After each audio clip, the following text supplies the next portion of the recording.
Here we are, the oldest Starbucks in North America that I have not yet been to. It's been around for 3 years, since 2016, and I drove 20 hours to get here. Good exercise. The Starbucking fitness plan for you. I try to travel kind of light. That's one of the things about camping out in the car. You don't want to have a lot of things that you have to move around in the middle of the night. Pretty much travel with all the clothes, most of the clothes that I have. The rest are in bags. Lots of blankets, thermal underwear, of course. One essential item is this box of memorabilia that I've gathered all my life for the last 40 years. I have all the birthday cards and letters that people have sent me. I used to keep all this at my parents' house, but they had to move out, so now it comes with me.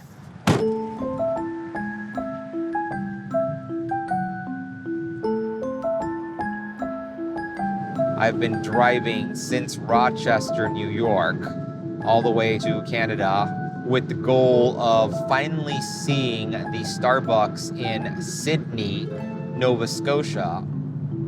I have been Starbucking for over 22 years now. I came up with the idea in the summer of 1997 when I was 25, and I'm 47 now. I have managed to visit 55 different countries for Starbucking. I just hit the 15,000 number. I'm looking forward to that 20,000 number, though it could easily take 5 years to get there.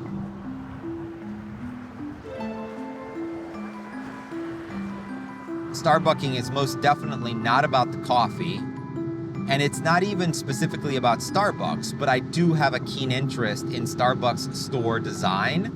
A couple of years into my project, I ordered my first digital camera, put a website up, and the website just sort of sat there for a couple of years until one of my friends from the local Starbucks pitched my story to a friend of his who worked in local news.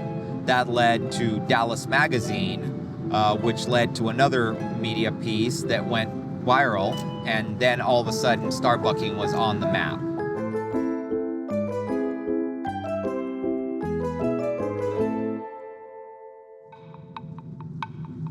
Gassing up the car for me can be a challenge.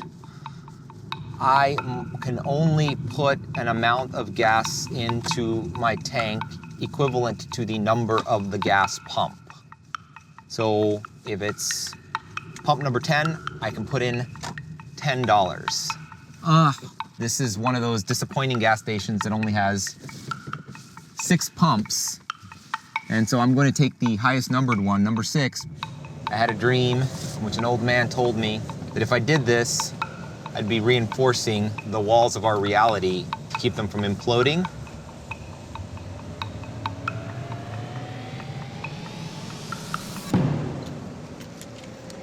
And so the universe gets to live for one more day.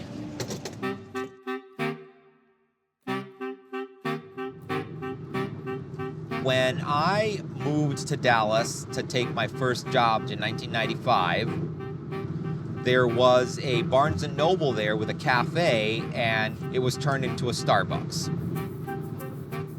I used to hang out there, and little by little, I started to meet people who were also hanging out there.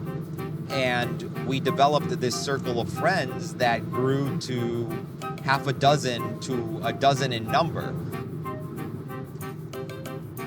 We would go to movies together. We went to see The Phantom Menace in 1999, and I got us seats for a group of 19 of us at the local cinema. After I graduated college, I probably never would have had any type of circle of friends or community like that had it not been for Starbucks. Have you seen any moose? No? I'd I desperately want to see a moose and just have not.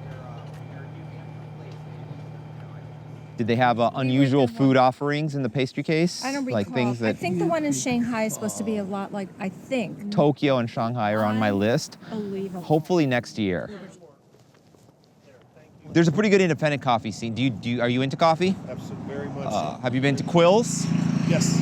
Sonergos? Matrin. I like low acid coffee. Ich liebe Deutschland. Oh, very good. Very good. So you had quite a lot to do over there. Yes. Reopening new ones. They're still opening new ones, yeah. But it takes me to some interesting places that I would ordinarily have not gone. The only reason that I'm here on the Cabot Trail was because there's a Starbucks in Sydney. Okay. 1, 2, and 3.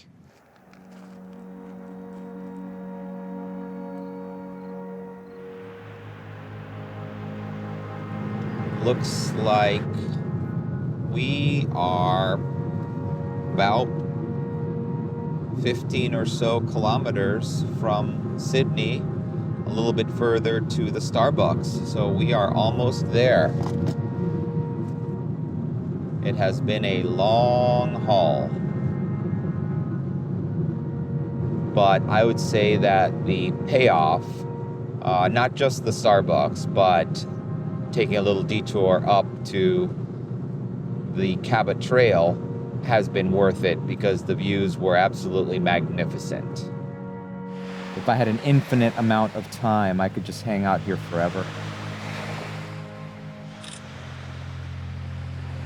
My mother has dementia. It probably developed in the last or so 5 years when she was into her early 70s. Sadly, because of her dementia, but positively, I'm spending more time with her every 3 to 4 months than I used to. So I'm not doing as much Starbucking as I would like to. One of the things that motivates me to take as many pictures as possible, write as many blog entries as possible, and just keep everything organized so that if my memory starts to go, I'll have the records of all my adventures to hold on to as I get older. One of the most heartening things that I've learned is how kind people can be to perfect strangers around the world. Like the barista in Framingham, Massachusetts, who could see how bloodshot red my eyes were because I was so tired and just offered me a couch to sleep on. So yeah, I mean, I've learned that people are the same, people are different, and people can be amazingly kind. But I would say, more than anything, I've learned about myself and what I'm capable of in pursuit of a goal.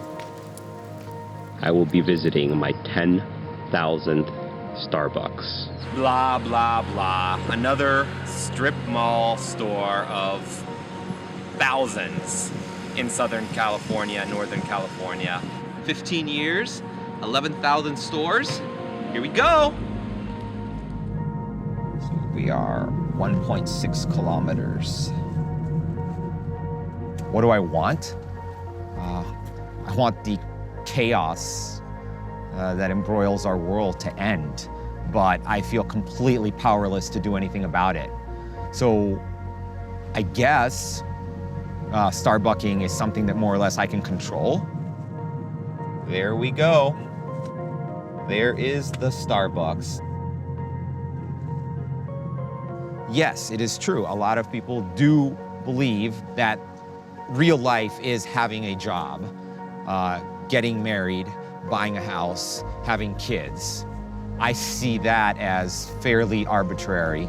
There's nothing intrinsic, even in humanity, that says that that is what real life has to be for you. And if people take anything away from Starbucking, I would say that when somebody says Starbucking is pointless, I turn around and say, point to something, anything that other people are doing that is not pointless. Honestly, I do not see an end to my Starbucking project as long as I'm alive. I can't imagine the end. I can't imagine what a last visit would be for this. This is a lifetime project for me. I expect to be doing it into my 60s, 70s. maybe even 80s and 90s if I'm still lucid and able to travel. I'm glad that I did as much living as I did while I was young.